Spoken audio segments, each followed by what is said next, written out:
All rise.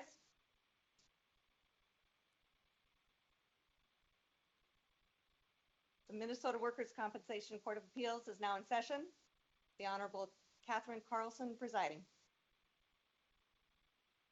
Afternoon, Your Honors. Good afternoon. Hello. Be seated.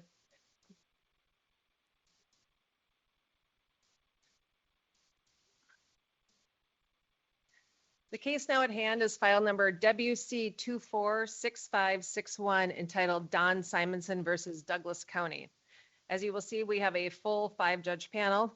We have Chief Judge Patty Millen, Judge Tom Christensen, Judge Sean Quinn, and Judge Deb Sundquist. You have both been here before. You are experienced counsel. Appellant goes first. You each have 15 minutes. If you want to reserve any time for rebuttal, you may.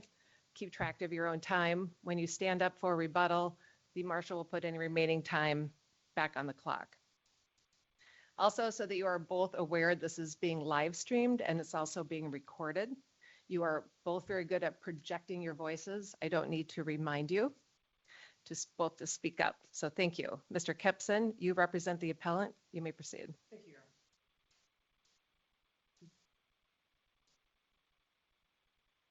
And I would like to reserve 5 minutes, so I'll watch my clock. Famous last words. May it please the court, counsel. My name is David Kempston. I am one of the attorneys for Don Simonson. We are here today on the issue of retirement. And retirement is a uniquely personal decision. We all know people who have put a hard stop to their career at age 60. We also know people who say they're going to work as long as they can. And they perhaps tell you about family members who have worked for a very long time. So the intent to retire is a subjective one. And today, what we are asking the court to do is to reverse Judge Chang's decision because it is manifestly contrary to the evidence. Stated otherwise, it is clearly erroneous. Below, the material and probative evidence demonstrates that Don rebutted the presumption of retirement. Now, before I dive into the facts and chew on the decision, I want to talk a little bit about the burden of proof, because there's a suggestion that somehow this recent slate of PTSD cases has changed the landscape. And the short answer is no, it hasn't. Go read 176-101 sub 4 and 176-101 sub 8. And I hate to drop this phrase on y'all. I think it's called in pari materiae. All right? You read a statute in the context in which it appears. Where am I going with this? The statute that controlled Ms. Simonson's circumstances was the 1995 version, 1996 version, but if you go and you look through the old volumes, which I did, there's a 95 statute, there's a 97 statute, there isn't a 96 statute.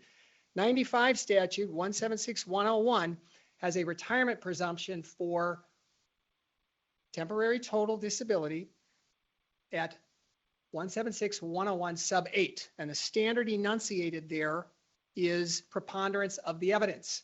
Go back 4 subdivisions. You have the retirement presumption for I almost did it. I almost said PTSD. I meant to say for permanent total disability. And you don't have a burden of proof enunciated there. But if you read them in pari materiae, the standard, the burden of proof below is a preponderance of the evidence. Now that's not much of a leap, because if you look at this court's decisions, whether it's Bauer or Vandervoot or Scari, the decisions that this court has decided over the last bunch of years on this issue, that's the standard that this court tends to apply. Now, 176-411 tells us, and we all know this because all of us have either tried cases or sat through hearings. Some of you have had to suffer through me on multiple occasions. I apologize for that. But we know that a fact finding is to be based on material evidence. Now, I'm going to try to make Professor Marshall proud of me, my old evidence professor at the University of Minnesota. Professor Marshall pounded on probative. So we've got material and we've got probative, and they're cousins. Probative means that the evidence in question goes to the fact. And in what we have in this case, when you go back and you look at the decision, basically Judge Chang took the 6 Grunst factors. That was easy to say. The 6 Grunst factors, boiled them down to 3 because some of them did not apply. So his analysis, intent to retire, evidence of financial need, and statements about retiring. Basically, he said this: one goes to Don, one goes to the employer, one is neutral. Therefore, Don loses. Now, it's important. One of my favorite theologians always says, when reading something and you come across a therefore, you have to ask yourself, what is the therefore? All right? So we go to the memo of Judge Chang, page 6. He says, therefore, compensation judge does not find the employee's testimony about her intent to keep working persuasive. Therefore, so you go and you read above that and you realize that Judge Chang accepted non-probative evidence about her intent to retire. Now, Douglas County Hospital is where my client worked when she got hurt in 1996. In about 2018, Douglas County Hospital got rolled into Alamere Health. It is no longer part of Douglas County. So at the hearing below, and you'll see this in Mr. Kaczmarek's testimony, Mr. Kaczmarek testifies, I started working for Douglas County in 2018. All right, he's in HR. He says, I have no connection with the hospital. He doesn't have any connection with the hospital. He then goes on over objection to proffer statistics. All right, now I'm back to the therefore because I didn't want to leave you hanging. What is the therefore? The therefore is there because Judge Chang says these statistics trump the day. Sorry to use that word. I still like it. I know it irritates some folks. It applies here. Why are these statistics not probative?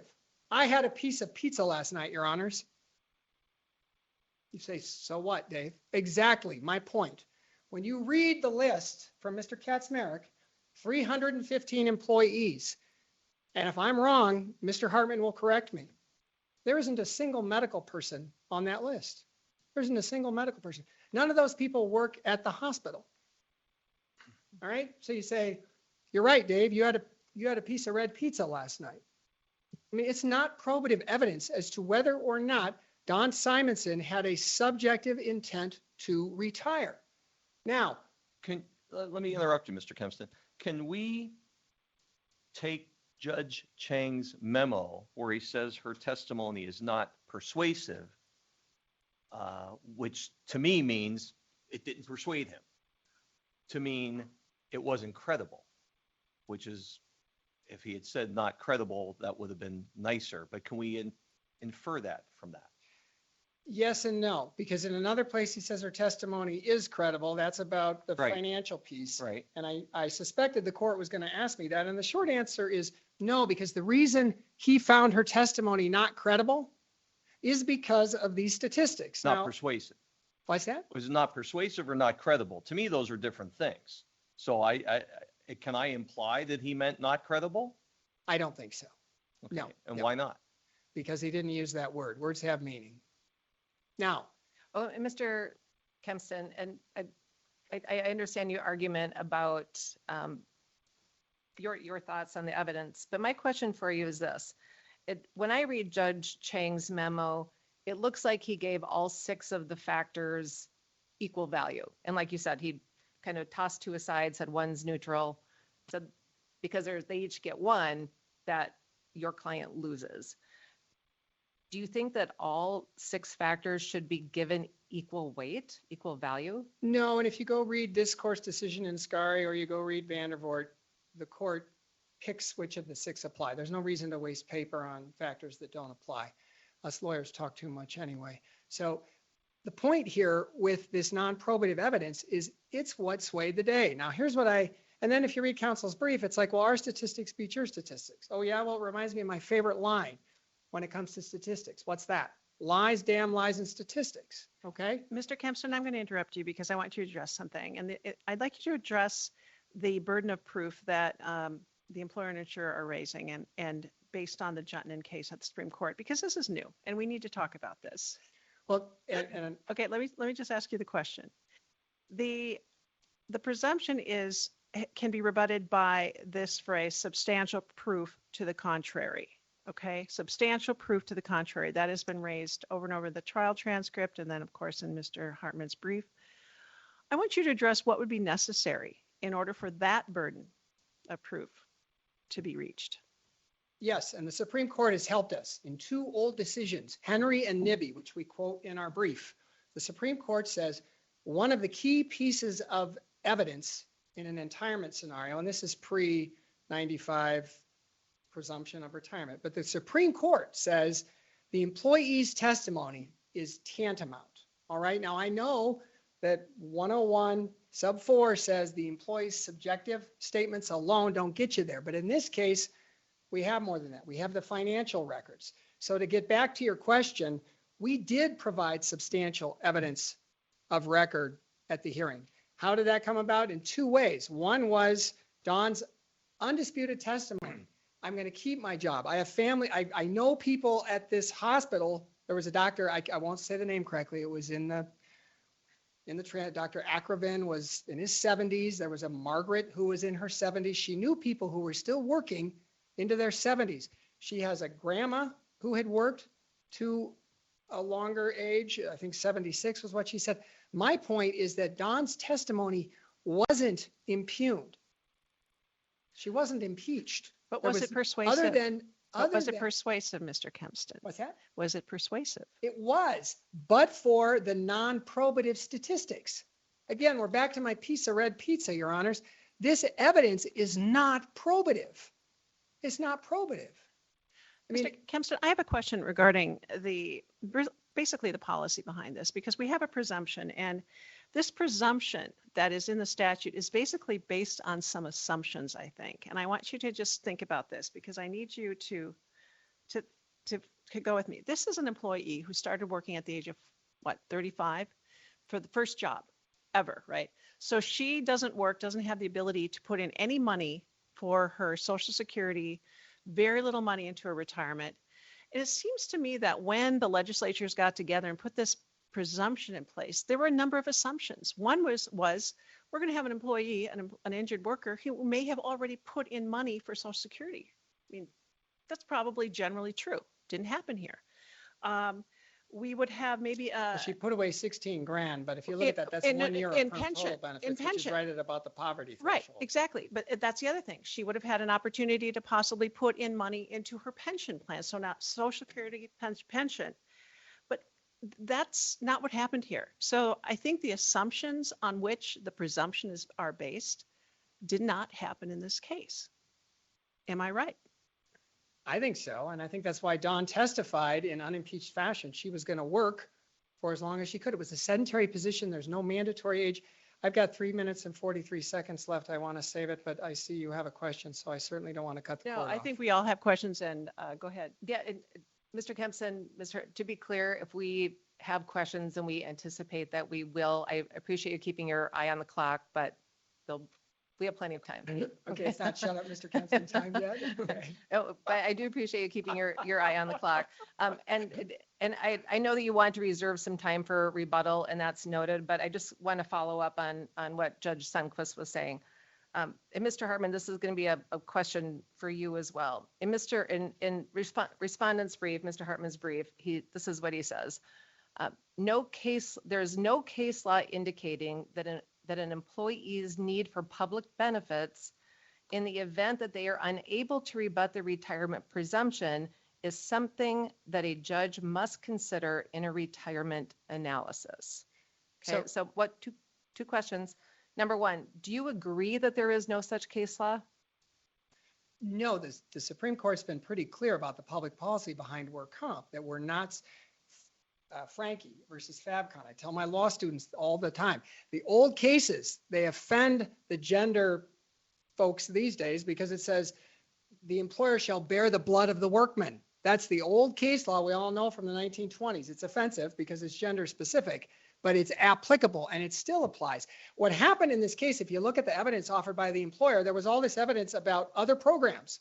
Well, why was it there? Because they want the judge to say, look, you can go here, you can go here, you can go here. Then in their brief, and there were questions that were asked on cross-exam, go read the transcript. Mr. Hartman did a good job of cross-examining Dawn. He didn't impeach her on any of the essential elements of rebutting the presumption, but he asked her about all the different programs she could have applied for. Then in their brief, they say JK. All right, just kidding. We didn't really mean it that, it's not a part of the decision. Yeah, it is. It permeates the whole decision. And the question is, who should pay for these injuries? And Justice Sundquist nailed it about 5 minutes ago when she said, this is somebody who started a job after her 3 children were grown up. She loved the job. She was thrilled about working. Unfortunately, and she started contributing to her PERA. Then she gets hurt. And then she has 8 back surgeries. And she's not able to look for work. She's not able to work. She's at the poverty. She's barely above the poverty line getting her permanent total disability. I know the argument's going to be she should have saved. Well, she adopted her 4-year-old grandchild. All right. And I'm not trying to play heartstrings right now, but that's a pretty soft fact for the court to consider. Well, and Mr. Kempston, so my follow-up question to that, just so I can kind of complete this here. You said that there are, if there's not cases directly on point, there are certainly cases that talk about public policy, things that we should consider. My next question for you is there ever a situation where the economic, the financial need factor alone can rebut the presumption, can rebut the retirement presumption?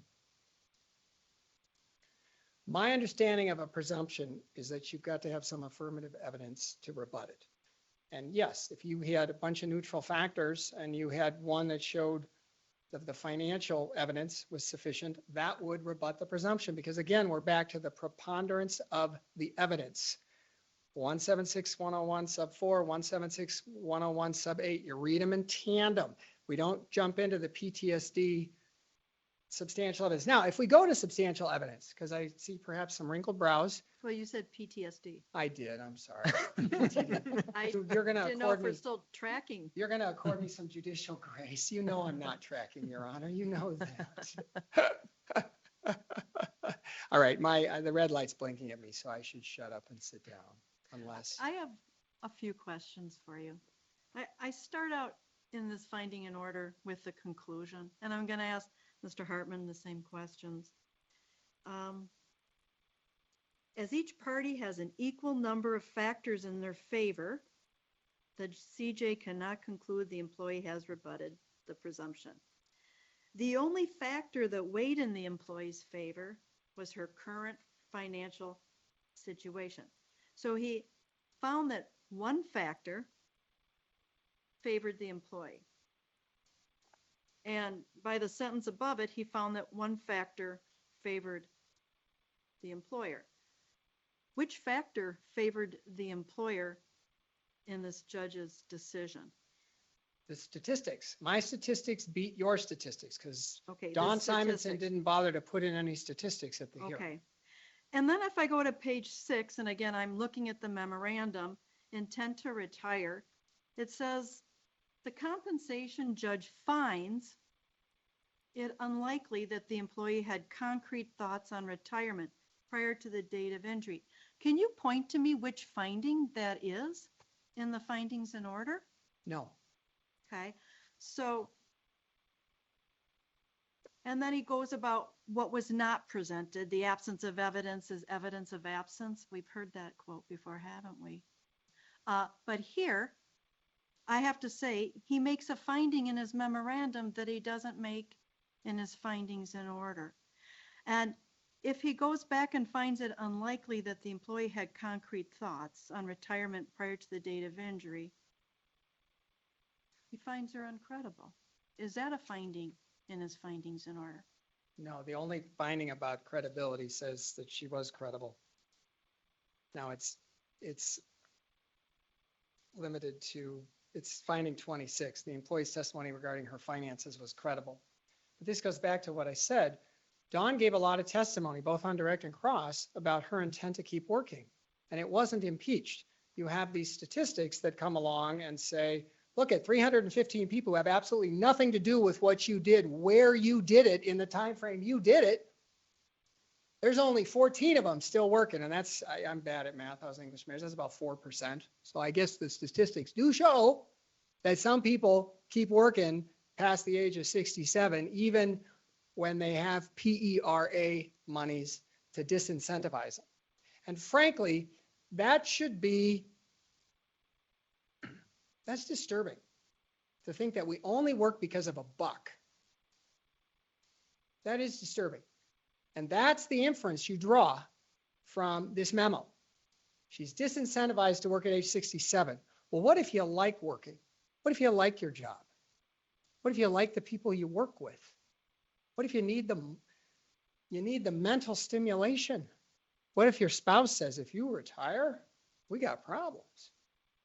These are all reasons people keep working that got nothing to do with para. So again, why is the therefore? It's the linchpin in his decision, and it's a fatal flaw. When you pull the linchpin, the whole thing goes boom. And yeah, public policy does not support this decision. Go look at Gluba. Go look at Frankie versus Fabcon. And Mr. Kempson, let me interrupt you just for a second. We've seen the statistics with regard to the para information. Can you point to me anywhere in the record where we have information whether Ms. Simonson is actually vested in this para benefit that may exist or not exist? No, we have a question by counsel towards the latter part of cross-exam in which she says, I have 16 grand. And that's it. My second inquiry is, under the Hartwig decision, if she were getting permanent total disability benefits, any para benefit as a government wouldn't count against her receipt of those benefits. And here it seems to be used, at least according to the compensation judge, as some kind of mitigation or offset factor. Can you enlighten me as to your position on that particular issue? I think the para is a red herring here. And I know that one of the factors under grunts is the adequacy of a pension. And so the compensation judge actually says the 16 grand is not insignificant. I don't know what financial planner would tell you that 16 grand in your para account was significant. And if you just compare that to basically her perm total was about 15K a year. And remember, the poverty line here is about 15K a year. Would you agree that 27 years ago, it may have been considered a significant factor? Yeah, but we have no evidence she had 16 grand all those years ago. So maybe I'm not tracking your question. So there wasn't defined benefit that vested at the time of her injury? We don't know. Don't know. We don't have, well, let's put it this way. There's nothing in the record to tell us. Thank you. Mr. Kempston, another policy question. If public assistance, it's clear that your client established a financial need. If public assistance can help bridge the gap in that need, how should that factor into the court's analysis?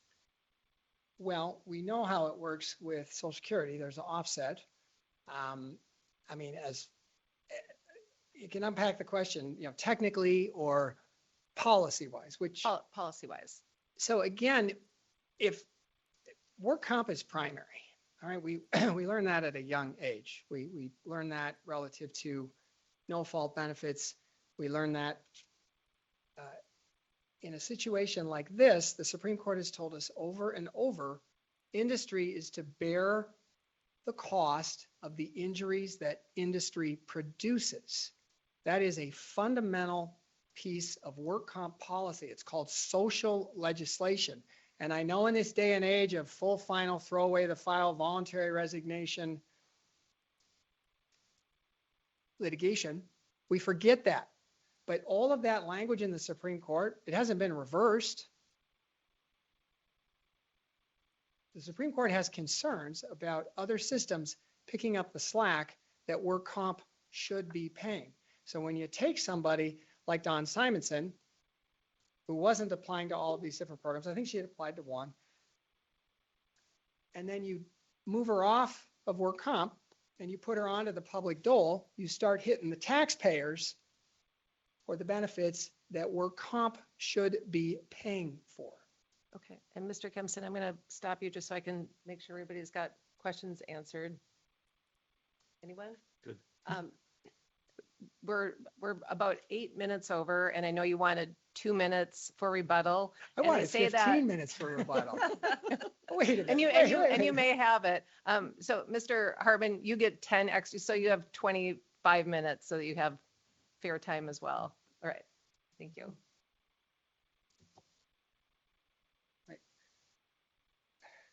I'm going to go off what may it please the court, counsel. Margaret, my wife, Grace, my daughter, colleagues, and students. I'm going to go off script a little bit right away, which is so unlike me. I don't have the ability that you just experienced with Mr. Kempston standing up here without notes and being very persuasive. So I have notes, and I had an organizational scheme that may be pathetically off track here, but I'm going to start with something different because I'm concerned about both what I just heard and some of the questions I heard from the court. And this might be a bit of an unexpected wave, but I'm going to start here and save some other arguments for later since it looks like I have a little time. But all of the emphasis that we've had here today and during the trial and in the briefing from appellants and the amicus is on the impact of the permanent total disability itself as an overwhelmingly important factor in the decision. And I think I better address this first because what I'm concerned is that evidence, that emphasis is at best misplaced and probably plain wrong when you look at the case law. So in addressing this need, the judge found, as Judge Millen pointed out, it was sort of a tie in the evidence. My client won on one, the employee won on the other, which I'll argue was a misplaced finding in the first place because it's not the test. So the tie goes to the party that does not have the burden of proof, and so my client won.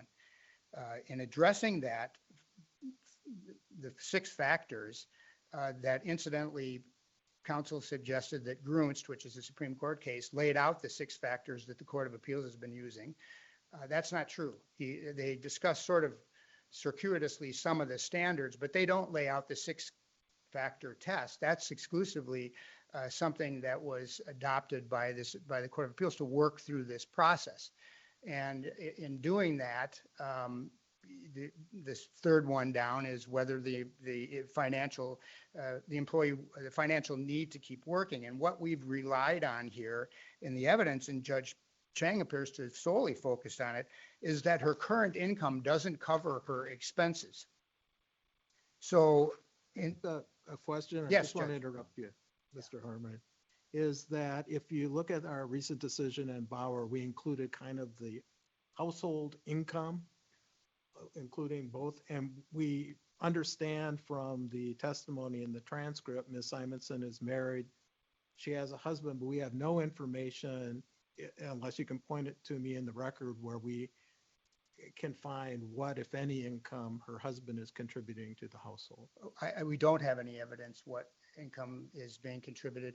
We don't have any evidence about other sources of income. I know she's paid, there's a lot of money that's being paid for attendant care services, which is an ongoing issue in the case, but there is no evidence on that. The employee did testify. There's been, I'll sort of jump ahead to this, but there's been a lot of discussion about the fact she took care of her granddaughter for a while. She was asked in a deposition about whether she was financially responsible for anybody, and she said no. That came up at the trial. There's no evidence. She submitted no factual evidence of what that cost. She suggested how long it went by, but significantly that was over by the time she reached 67. She's supporting no one other than herself, and I don't know whether she has other sources of support. But getting back to my point, the 6-factor test has never been, it wasn't prescribed, and it hasn't been specifically adopted or endorsed by the Supreme Court unless I've missed a case and I read a big pile of them. So here's what the test is. This is what Grunst told us the test is. This is the Supreme Court speaking about this. The test is, quote, whether retirement would have happened anyway, even if the employee had not been disabled. And I'm going to say that twice. I don't mean to be patronizing. Even if the employee had not been disabled.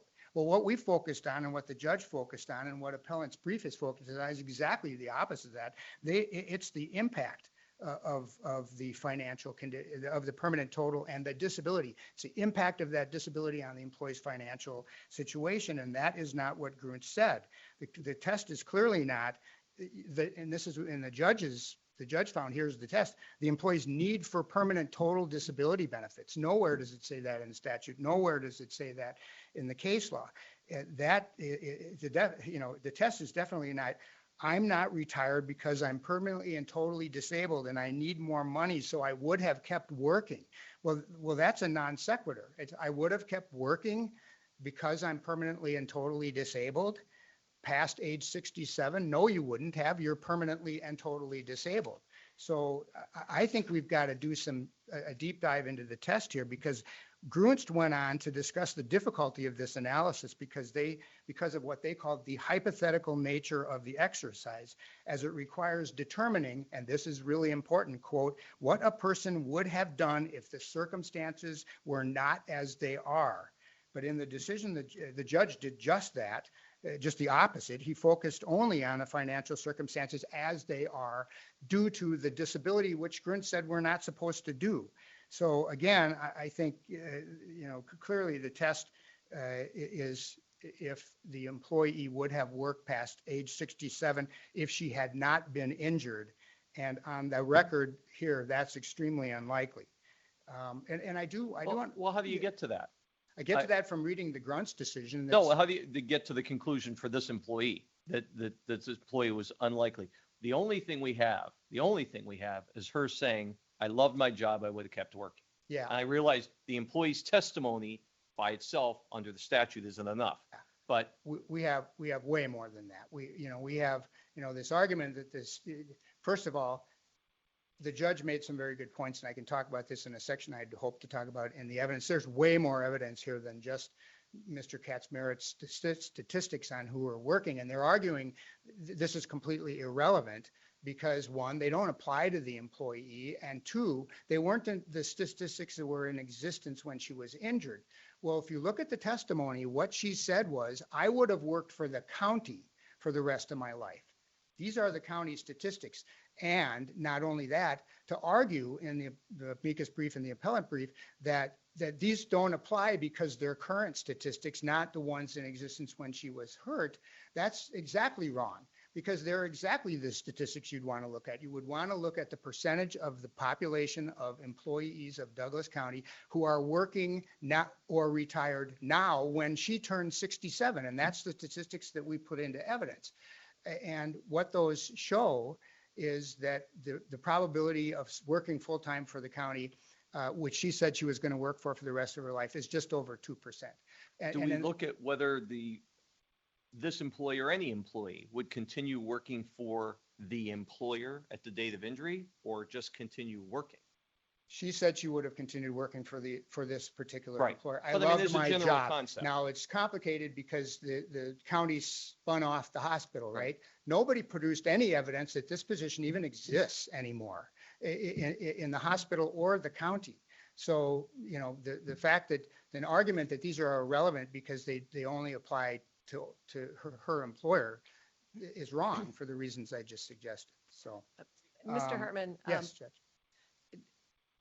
I agree with you that Grunst basically, the chunk that you read said it's a crystal ball. We don't know, and we can do our best, and you can present statistics, and Mr. Kempston can present testimony. The truth is we'll never know for sure because it is hypothetical. But Grunst also goes on, and you say they don't lay out the 6-point Davidson test that we use, Yes. that this court has used.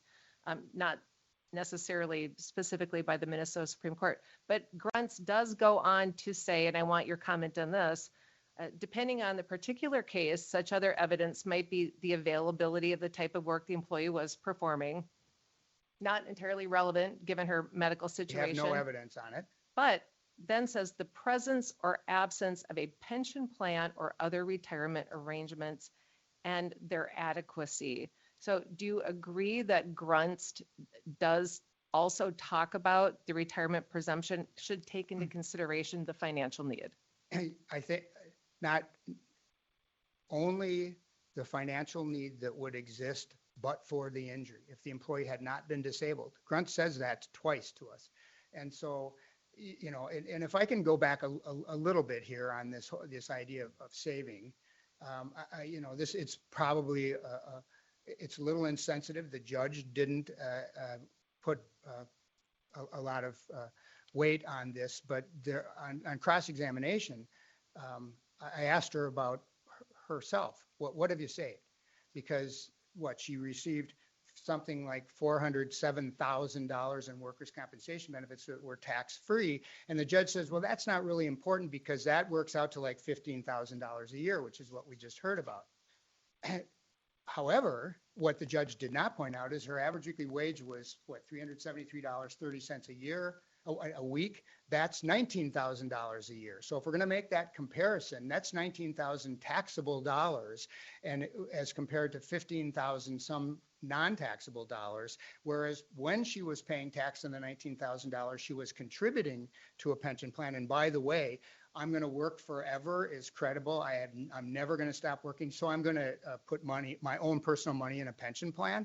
That supports the judge's determination on the retirement presumption. But the fact that you stop saving anything after you're disabled, when the net income, if you do the math, isn't hugely different, it's kind of on her. And so to transfer, you get to the public policy, if I can just finish this, the public policy, you're going to transfer her failure to save to the fact that she's clearly, her testimony that she's going to work forever past 67 is not credible, in my opinion. I was in that courtroom. There's no one else in this room that was. It is not credible. But to say, The judge make a finding on it. curious. I mean, what we have here, and I would have probably appealed a finding that if the need, the financial need thing had been made a finding, because you're going to appeal a finding, you can appeal an order. And what the judge did, and I'm going to excuse him for this because he did a really nice job, I think, is he put stuff in his memorandum that maybe should have been listed as a finding. So it did confuse the appeal Counsel, record. when I would write a memorandum, and it's been years, Yes. I was for the losing party. My findings were for the Court of Appeals. And those are the findings that we use here today to take a look at it. And I'm going to go back a little bit on credibility. Yeah. Because if I go to the statute, it's pretty clear. The presumption is rebuttable. The subjective statement that she has not retired is not in and of itself sufficient to meet the substantial evidence review at our level, correct? Yeah. You got to have something more. But they also say that may be considered along with other evidence. So even if I get to 1% credibility of that statement from 1 to 100, if I find that 0% credible, I'm looking at the judge on the issue of credibility that's not stated in the findings, but stated as a finding using the word in his memorandum. And then I'm thinking, when we go and look at credibility, and we challenge it. And again, like you, I was a defense attorney. I go in there and I have evidence to either challenge that question and that answer with veracity of prior charges and criminal, right? Goes to the veracity, or evidence in the record that would show that that statement was not credible. I don't see any of this here. I see no challenge to evidence that would support a finding that doesn't exist, but in the memorandum that she's not credible. So help me out here. Yeah, I Because will what help is you the out there judge's, because what is the judge's using to say that there is 0%? You're swapping the considered. burden of proof here. You're swapping it on to me. I think you are, because I'm when asking you on when you appeal. start talking about statistics, if there's a 1% chance that she would be working, then they should find that the employer rebutted the presumption. This is her burden of proof, and it's a legal presumption. It's not that your will go burden of into proof, but it's the judge's findings and order The- that I'm looking the- at. And if there's an abuse of discretion, there's no absolute guarantee as a fact finder that every fact you find, even on credibility, doesn't have a standard of review, either under substantial evidence, under Hinghamill, or under abuse of discretion. So help me in this record Yeah, to find argue. what was the juxtaposition of putting that, they're saying, I find it unlikely that she would have, that statement has any credibility, but I make no finding on credibility, and there's nothing in the record to challenge her Oh, credibility. yes, there is. There's Where? a Okay, there's a point it lot to in me. it. And Okay. the fact that he didn't, we're going to say she was found credible on one thing, her current financial situation, which is not the legal test. Right. Second, he found that he was not persuaded in his memorandum. Sure, should it have been a fact? Yeah. Was that an abusive discretion? I don't know how you get remotely near that. That's just not the case. He told us what he thought. He did not find her credible on the retirement. And that was his prerogative to make that determination. Now, again, if it should What have, did he use to support what he didn't make a finding on in his statement, in his memorandum? That well, he finds it unlikely. Just help me out here, because I'm looking at he the evidence. used at least 8 things. Okay. And first, and we keep talking about, you read the statute. It's the reason that there's something in the statute that says the employee can't rebut the presumption with their own retirement is because, of course, they're going to say they would have worked forever. If they don't, they lose. They want the money, and so they're going to say, I would have worked forever. That's why the legislature recognized you can't put credibility on that, and that's all they have. It's all. She said this, and she talked about, the people around her that were all working. She made it sound like she was working in a geriatric clinic with everybody around her being old, and that was not the evidence. And so her testimony is really the exclusive basis of this appeal. And that's why the statute said she can't do that. She can use other things, but there was really no concrete evidence of that other than, I don't have enough money to pay my expenses because I'm not getting permanent total disability benefits. Was that credible? Judge found it was. I didn't appeal it. I think that's fine. But I think there's a reason that the statute says she can't rely on her own testimony to rebut the presumption. But that's not what I'm asking, counsel. I understand the statute's really clear. It said that may be considered along with other evidence. So when I go back and the judge found one factor for each of you, if in fact the judge, like other cases where the judge has found one factor plus the issue of credibility has not been put out there, then that wouldn't that be substantial even if he evidence? found her testimony credible, that she intended to work forever when she's 40 years old and has worked for 5 years and a few years in the job, even if he'd found that credible, if he finds a tie, which he did, and there's support for that, she loses. Right, but that's not what happened here. He found one factor outside of the credibility issue for the employee and one for the employer. Yes. So I'm saying the credibility of whether or not she intended to retire, whether it's not the predominant, it can't be the sole,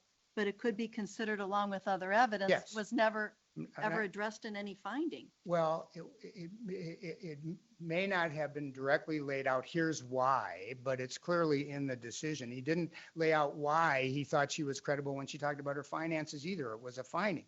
But I mean, when you look at, again, you asked, what evidence was there? Well, there was her testimony and her financial situation. What's on the other side of that in supporting the fact that she wasn't going to retire is that the very first evidence ever in this entire situation about her claiming to work forever was right after her permanent total disability benefits were stopped at age 67. There's no evidence in this record of any intent to not retire after that. The county Would there be? Excuse me? Would there be? Absent being asked the question? Oh, for sure. I mean, lots of times. That's why one of the factors is, was there a discussion between the employee and the employer about retiring? But nobody has that I discussion brought at witnesses 40. in to testify. Have you ever, as supervisor, did you ever talk to so-and-so about their, yes, if he said forever he was going to retire at 65. Yes, there's lots of evidence about that. There was none here, but it does exist. Okay. Yeah. And- So, and then I'm going to say number 3. I've got 8 points I'm going to try to get in here. Can I interrupt you just for a second? No. Because it's on one of your, on what you said. Yes. Now, as I understand it, there's no evidence that she contributed to a retirement account. And in finding 16, which is a not appealed finding, it states the employee did contribute to a retirement account following the date of injury. So that's wrong. No, I'm sorry if I was vague on that. she did, and I think that goes in our favor. She did contribute to her retirement fund before she was injured, when in her mind, she was No, never but going this to finding retire. This says 16. following the date of injury. Yes. Oh, yeah, there's no evidence that Yeah, okay. she submitted, that she put anything in. So that would There's be- no evidence on that. I'm sorry, Miss. Okay, okay. Thank you. So back to my 8 points. I got 2 down. I'm going to keep going here. Number 3, I've already talked about, which is the county statistics in Mr. Kaczmarek's testimony, which I've already talked about. I think it's highly pertinent. And was it the only thing, as you've been presented here by the amicus and the appellant, is the only factor the judge relied on, that testimony? No, it's the points I'm making here. This thing about, well, how do you know you would have kept working? Well, lots of people were working, lots, past age 67. Quote, all of the doctors were over 67 in her testimony, which is highly improbable. And so then she says, well, how do you know that these people were over 67 and they're going to kind of keep working forever? Quote, because they were friends of mine. So she knew these people. She knew them well. Cross-examination, name names. I asked her, name names. Tell me who was over 67. Marilyn.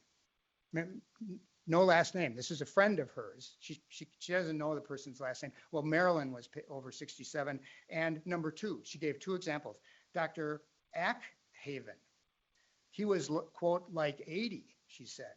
So this is a matter of public record, and I think I'm okay to talk about it. But Dr. Traz Ackhaven died in 2013 at age 80. So you know how old he was when the employee was working there at the time of her injury? 63.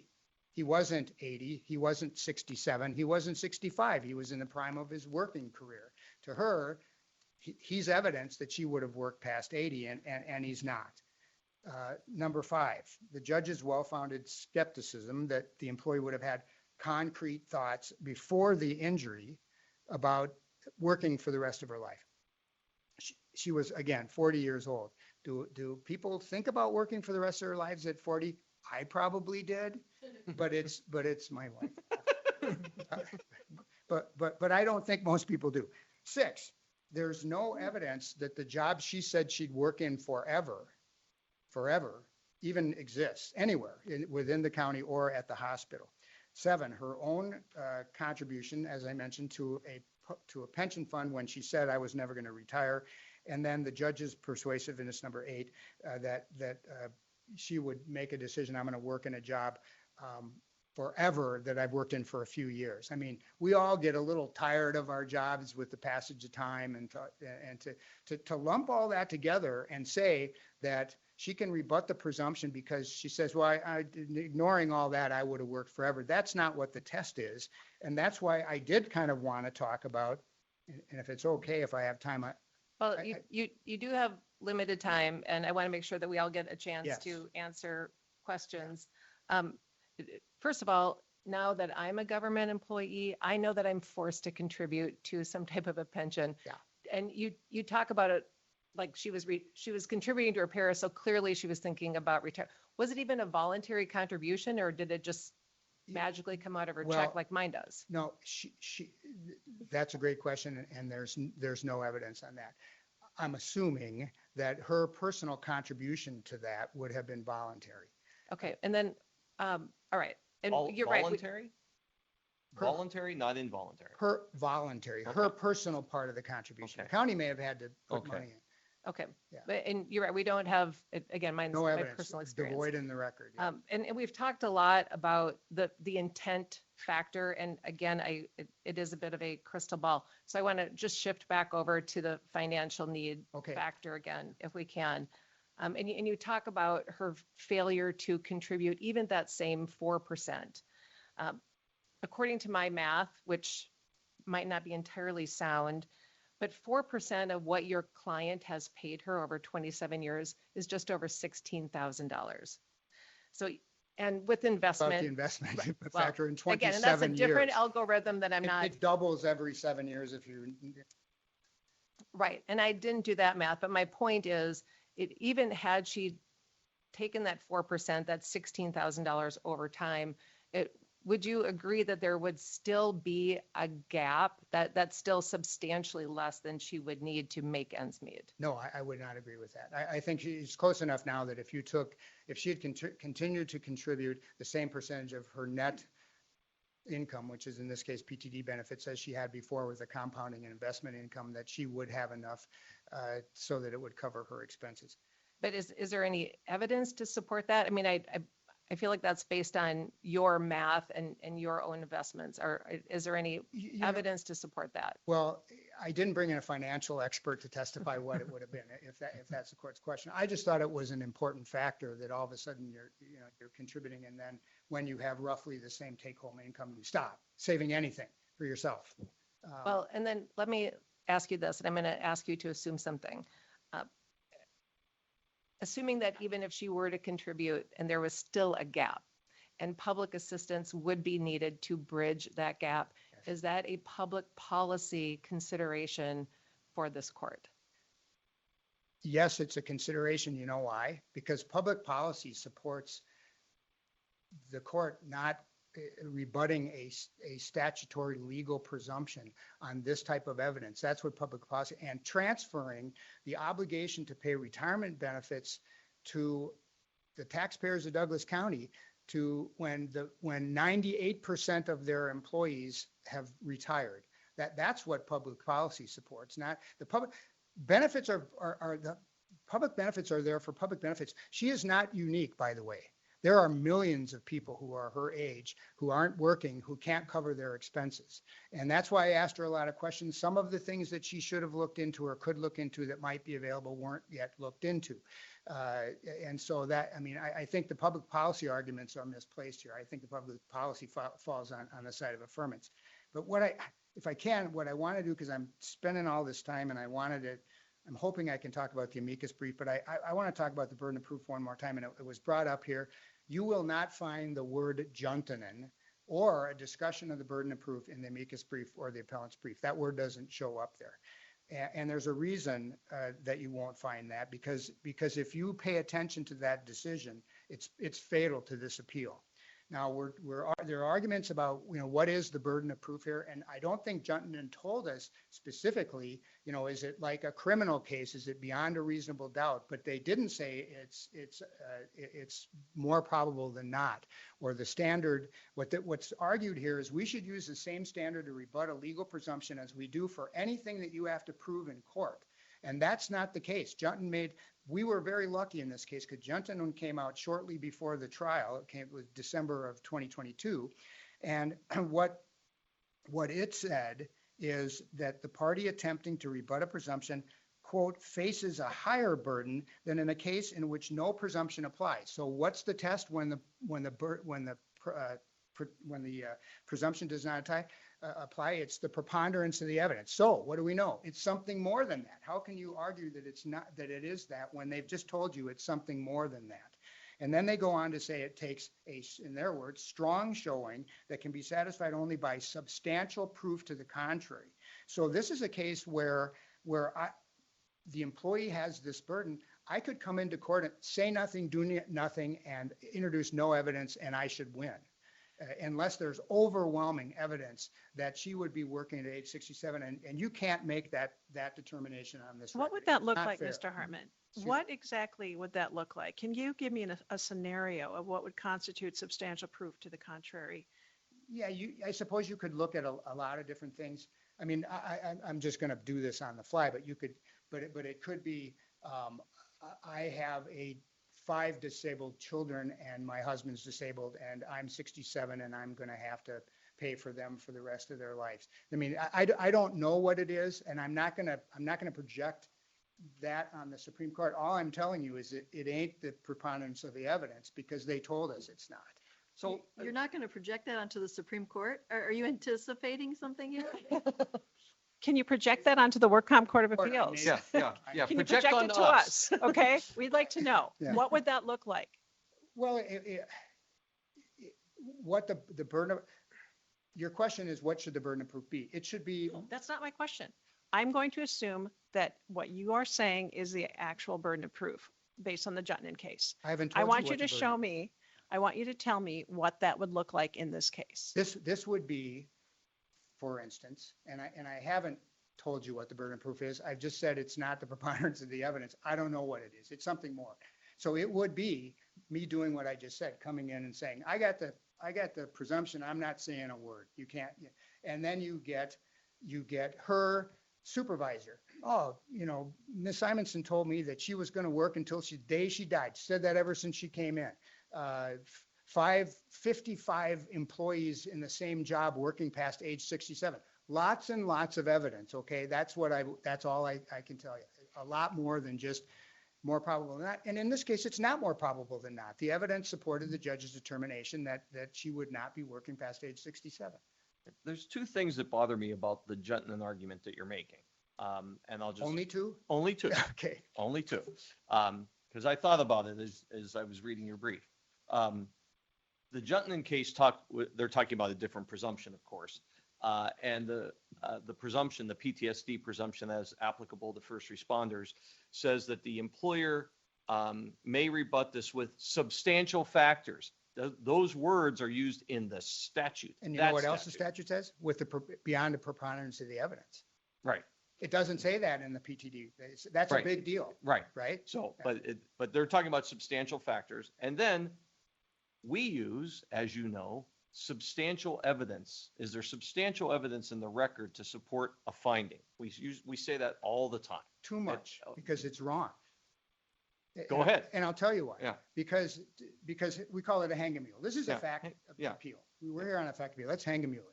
Hang a mule says, and we all of us, I do this, was the decision based on substantial evidence. It's not it says one other thing, and clearly erroneous, which is the Supreme Court tells us manifestly contrary to the evidence. Right. We forget that it's a conjunctive, not a disjunctive test. There's an and in there, not an or. So you got to satisfy both of those things. Yeah. But so substantial. It's kind of a vague word. Substantial contributing factor. That's Right. why Right. that's why I'm Substantial fully evidence. employed at my age, because that word shows up all the time. Right. And so what does it mean? So when I look at Juntman and I see, well, there has to be substantial factors here, substantial proof to the contrary, that might mean preponderance of the evidence, just a little bit more probable than not. Ignoring that they just said it's a higher standard than what Right, and they applies to did say most that other too, and things. that's why I'm troubled by it. Yeah, I understand that. Yeah. It's confusing. I mean, I'm troubled by a lot of things. We are definitely over on time. I just wanted to make sure that all the judges have their questions I answered. can't say anything about the amicus brief. there's one more. About, I mean, we have your motion and we've discussed it and we certainly understand your objection. well, I have strong feelings about it, so I was hoping to get something in there. We appreciate you filing your objection. All right. Judges, anyone else have any questions? Yeah, this is a big picture Oh, boy. question. This is a big picture question. Can I have a drink of water? Yes. Yes, Yes. you may. I didn't, talking loud for a long time is not a gift for me. Right. Believe it or not. There was eye rolling in the Yes, I can audience, get, by the I way. saw the eye rolling emoji behind my head. All right. There's no evidence that the employee was in poverty at the time she was working, right? If you look at statistics back then, she wasn't highly paid. But she wasn't She living in was a poverty. very low level She job. wasn't in the poverty level, right? Back then? I didn't look at poverty statistics for But that. there's no period of time, evidence So she probably wasn't. But she is now. I mean, you agree that she's living within the poverty level now. I agree that she cannot, that given the fact that she's got a whole bunch of cats and dogs and other things, that she doesn't have enough money to pay her expenses. I So agree. we have an employee who lives in poverty after a disabling injury, 8 surgeries. She's got 30 plus hours a week of healthcare aid. I mean, she's in a bad shape. What is her remedy? What can she do? She is poor. Remedy She is has to do nothing. what the millions of people who are similarly situated would do. And I'm not here to say I have no sensitivity to her situation. We're talking about a legal presumption and what the law says we do. And we don't go back and say, I feel sorry for her because she can't cover her expenses. So the Douglas County taxpayers have to pay her for the rest But of her life. in That's- every injury in law, there is a remedy. So what is the remedy here?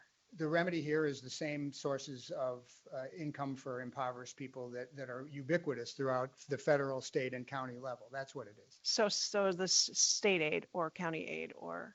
Yeah, okay. which is, this is in essence, we're being asked to give county aid too, because this is Douglas County have to pay this money. It's the So- taxpayers' money. It's so the- taxpayers' money either way, you know, So the taxpayers will pay. either way. I have one last question too. Okay. So this employee's 40 years old when she gets hurt. And we've talked extensively about the Grunt's decision, which is, I mean, it says what it says, and you're exactly right, it says what it says. How do we look at a crystal ball 27 years into the future for someone injured so young versus, typically, I mean, permanent total disability happens at all ages. We know that. But typically it's closer to 67. What do we do in how do we Well, look at that? I think the legislature answered that for us when they established a legal presumption that you would be retired at age 67. And so that's the challenge. And that the Supreme Court in Grunt said the analysis is challenging because again, you're looking to make that crystal ball determination about what would have occurred if she had not been disabled. And so you're right, it's a difficult thing, but that's why there's such a high burden of proof. That's why you take Junton and you put it on top of the rebuttable presumption of the statute, and you put that on top of the fact you can't satisfy it with your own testimony. And it's a very, very difficult burden for the employee to establish. And I think it was intended to be that way. Any other questions? Thank you very much, Thank Mr. you. Hartman. Mr. Kempson, we indicated that you had 2 minutes for rebuttal. To be fair, Lisa, if my math is correct, it should be about 6.5 minutes, 7 minutes. To keep it equal, I think it should be about 6.5 minutes. So you don't have to fill it, but just to be fair, you do not have to fill it. But again, for fair time. All right. So the burden of proof, according to counsel, is overwhelming. He used the O word. It's not overwhelming. Good grief. Where does that come from? Substantial evidence of record. We deal with that all the time. Substantial contributing cause. And go back to the legal argument I presented at the outset. The burden of proof here, read the statute with its cousin. That's what in pari materiae means. Preponderance of the evidence. And then you say, well, what would the burden? Let's assume that we are Sisyphus. We're pushing this rock up this hill. Our burden is overwhelming. We have to push the rock up the hill. What's it going to look like today? Well, I'll tell you what it looks like. Don Simonson proved 2 or 3 factors. All right? You say, no, she didn't, Mr. Kempson. She only proved 1. The reason the judge didn't accept her unimpeached testimony was because of this pie in the sky by and by statistics that got nothing to do with anything other than my red pizza from last night. That's why the judge erroneously, and that is manifestly contrary to the evidence, that is clearly erroneous. 176411 says material evidence. It's probative evidence. All right, so let's say I 100% agree with you. I don't care what any other employee did at Douglas County when they retired. All I care about is what Don Simonson would have done. And I think that's really the heart of Mr. Hartman's argument, which is you didn't get there anyway. Forget about the statistics. You didn't get there anyway. Her testimony that I would have kept working just wasn't credible for the reasons he laid out. And her financial situation now isn't relevant to what Grunt said, which is you got to look into the future, not look at the now. You look in the future from the past. That's not what the judge's decision says. The judge says, I reject, Right. I didn't find her credible, even though nobody impeached her, and she gave a lot of specific testimony in that regard. I didn't find her credible because of pie in the sky by and by statistics. That's what the judge said. Remember, why is the therefore? When you read his decision, therefore, she didn't do it. So if we're back to the question, what does that burden of proof look like here? We satisfied it, 2 out of 3, because when you look at that evidence that's not probative and you say, this doesn't relate to Don Simonson, and the judge was manifestly in error. Now I'm mixing up words, but you get the idea here. When you get rid of that, she prevailed on 2 of the 3 factors. That is certainly substantial evidence of record. It's maybe not overwhelming, But I don't see any case law that says there's an overwhelming burden of proof in a workers' compensation proceeding. And if I'm wrong, someone can let me know. So I want to touch a little bit on public policy. Just go take a peek at our brief. All right, page 11, the Gluba decision, pages 11 and 12 nails it. I'll let the Supreme Court do the talking for me. And, oh, last thing I wanted to say. You thought I was done.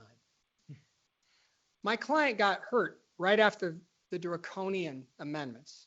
All of us were practicing law in 1995. You know what I'm talking about. All of a sudden, cost of living adjustments got slowed. Remember these days? You had to wait 4 years and you couldn't get more than a 2% adjustment. So even if we project for date of injury wage and her comp rate, she's not going to keep pace. So it was just something that struck me when you read the transcript and, well, you should have saved money and you should have saved money. You chose not to save money. Well, remember the COLAs from 1995? I sure do. So we think when you look at this, you're going to conclude that the judge's decision is flawed. Why is the therefore? It's a linchpin that doesn't hold the case together. And when you pull the linchpin out, it collapses because Don prevails on 2 of 3. That's substantial evidence. This case should be reversed, consistent with what the court did in Vandervoort. I add a R in there. It's Vandervoot. My apologies. Thank you. Thank you both very much for your well-written briefs and your presentations today. They were helpful. They were informative. This matter is now closed and the court will issue a decision within the next 90 days. All right.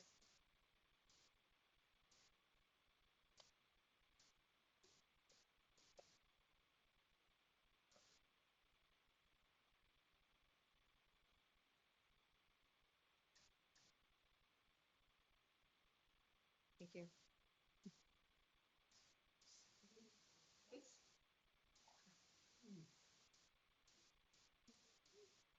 Usually they shut you off at 15 minutes.